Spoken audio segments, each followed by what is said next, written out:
Hi, my name is Tori Gould, and I'm a neurology recruiter at RosmanSearch. I'm here today to talk about women in neurology and how to negotiate what you're worth. Data has shown that there is a large gender pay gap that we are seeing in neurology. In fact, there's a great article on the American Academy of Neurology titled "The Gender Gap in Neurology" that shines a light on this issue.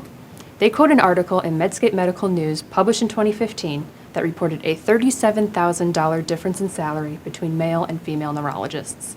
They also note that this is higher in neurology than most other subspecialties. So how do women in neurology make sure that the offer they are getting is actually what they are worth? One of the biggest steps in addressing this issue is to make sure that you are as prepared as possible before entering the negotiation room. Step 1 is to understand the market. Once we understand the neurology market, we will be able to understand if we are coming into the negotiation from a position of strength or not. The good news is, in this current climate, neurologists are in very high demand. There is a shortage of neurologists all over the country and a surplus of jobs. You will also want to understand the market in your specific location. Generally, major metropolitan areas, especially on the East and West Coast, tend to pay lower than rural areas. We found the highest compensation generally tends to be in the southern and Midwestern regions. The second step is understanding your value.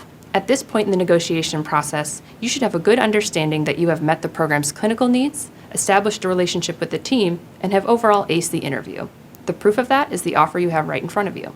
If they like you enough to make an offer, you should feel that you are set up to be in a strong position to negotiate. The next step is to do your research. Try to get a sense of compensation in the market before negotiation talks. That way, if the offer is low, you will know. Now, this can be difficult, especially when coming out of training. One resource that we recommend is to use neurology-specific datasets, which can be extremely helpful. For example, let's say you did receive that low offer. At this point, you can start getting curious. Build on the relationship you've developed and ask how they got to that number. They might have used a dataset that is lagging behind the market. We generally like to refer to the MGMA compensation dataset. While datasets are one good resource to use, the biggest resource you will have is each other. It is important to network whenever you have the opportunity and to not be afraid of having discussions about compensation with neurologists that you have a good relationship with. Remember, keep in contact with your co-trainees throughout the entirety of your career. Now, the last step before you start your negotiation is to reframe your mindset about the negotiation process. Most people do not negotiate out of fear. Fear of damaging the relationship by asking for something you want or need that the employer does not want to give you. It is more helpful to look at this process where both parties are in collaboration and you are simply reaching an agreement. Now that we've finished preparing, let's negotiate. One of the first steps to closing the pay gap is to negotiate the best possible offer at the start of your career. While good advice for all, I almost always advise the women I work with to negotiate. Of course, there might be exceptions. If before formal negotiations you start having talks and you know they came forward with their best possible offer. But for the most part, it doesn't hurt to ask for a higher number. Generally, it's not what you ask, but how.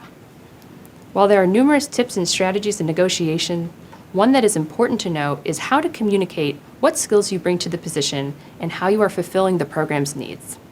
By illustrating how you add value to the program, you can help to strengthen your argument for a pay increase. Now, this can include other strategies such as leveraging other offers, discussing cost of living, and providing the research you did beforehand about what compensation you are seeing in the neurology market. Finally, I always recommend to focus negotiation primarily on base salary first, as that will be the most influential in terms of your future income. Then you can focus on secondary points such as sign-on bonus, relocation, quality incentives, and student loan forgiveness. So, in conclusion, it's not what you ask, it's how you ask. Your first offer sets the tone for future offers. You are in a position of power. Negotiation is a problem-solving exercise, and stay connected with your co-residents and fellows. If you have any additional questions, you can contact me through email or by phone.